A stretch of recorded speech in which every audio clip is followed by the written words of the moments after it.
سبق نظریہ پاکستان درج ذیل سوالات کے جوابات دیجیے۔ نویں جماعت۔ الف نظریہ پاکستان کا مفہوم مختصراً بیان کیجیے۔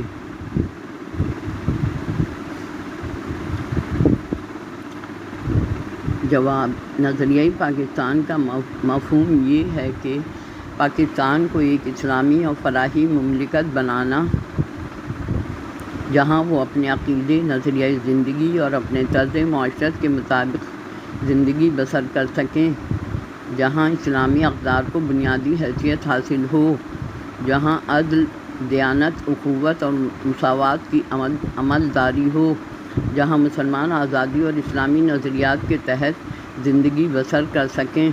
پاکستان ایک نظریاتی مملکت ہے جو ایک نظریاتی قومیت لا الہ الا اللہ پر قائم ہے، یعنی یہ نسل، رنگ اور وطن کی بنیاد پر نہیں بلکہ ایک نظریے، ایک عقیدے، ایک کلمے کی بنیاد پر وجود میں آئی ہے، جس میں ہر نسل، ہر رنگ اور ہر جغرافیائی خطے کے لوگوں کے لیے جگہ ہوتی ہے۔ چنانچہ مسلمانوں نے اپنی جداگانہ حیثیت اور اسلامی قومیت کی بنیاد پر اپنے لیے ایک جدا وطن کا مطالبہ کیا، جس میں وہ اپنے عقیدے، اپنے نظریہ زندگی، اپنے طرز معاشرت کے مطابق زندگی بسر کر سکیں۔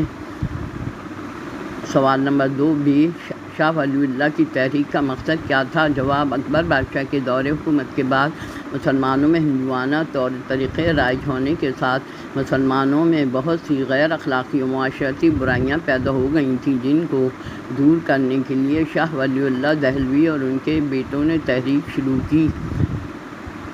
سوال نمبر 3 سر سید احمد خان کا ہندو اور مسلمان قوموں کے بارے میں کیا نظریہ تھا؟ جواب: چونکہ ہندو اور مسلمان دو مختلف قومیں تھیں جن کا مذہب، طرز معاشرت، تہذیب سب ایک دوسرے سے جدا و مختلف تھا، اسی لیے سر سید احمد خان نے مسلمانوں کو ان کی سیاست سے علیحدہ کرنے کی کوشش کی۔ ان کا غیر مسلموں سے تعاون نہ کرنے کا یہ نظریہ ہی دو قومی نظریے اور نظریہ پاکستان کی بنیاد بنا۔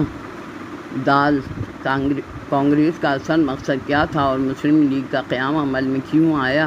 جواب: کانگریس صرف ہندوؤں کے مفاد اور حقوق کی علمبردار جماعت تھی، جس نے مسلمانوں کے علیحدہ نمائندگی کے حقوق کو بالکل نظر انداز کر دیا تھا۔ مسلمانوں کو ان کے کاروبار سے محروم کر کے ان پر ملازمتوں کے دروازے بند کر دیے گئے تھے اور ہندی کو بطور سرکاری زبان رائج کر دیا اور مشرقی بنگال میں مسلمانوں کی اکثریت کو ختم کر دیا تو مسلمانوں اور قائد اعظم کو یقین ہو گیا کہ ہمارا دین، معاشرت سب کچھ غیر مسلموں سے مختلف ہے اور کسی صورت ہندوؤں سے تعاون نہیں ہو سکتا، اسی لیے مسلمانوں کی جماعت مسلم لیگ کا قیام عمل میں لایا گیا۔ سوال نمبر 1 دنیا میں قومیت کی تشکیل کے دو بنیادی نظریے کون کون سے ہیں؟ جواب: دنیا میں قومی تشکیل کے دو نظریے ہیں، ان میں سے ایک اسلامی نظریہ ہے، دوسرے کا تعلق مغرب سے ہے۔ مغربی نظریے کے مطابق قوم کی تشکیل وطن، خاندان، نسل اور جغرافیائی حدود پر قائم ہوتی ہے، جبکہ اسلامی نظریے کی بنیاد صرف مذہب اسلام پر ہے۔ جو لوگ ایک خدا، ایک رسول، ایک قرآن پر یقین رکھتے ہیں وہ ایک قوم ہے۔ مسلمانوں کی قومیت ایک نظریاتی قومیت اس لیے ہے کہ اس کی بنیاد رسول ہاشمی نے لا الہ الا اللہ پہ رکھی۔ اس قوم کا مقصد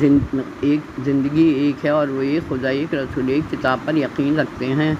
اس نظریے کے تحت تمام مسلمان ملت اسلامیہ سے جڑے ہیں اور وہ بلا تفریق زبان، رنگ و نسل اور ملک و وطن آپس میں بھائی بھائی ہیں۔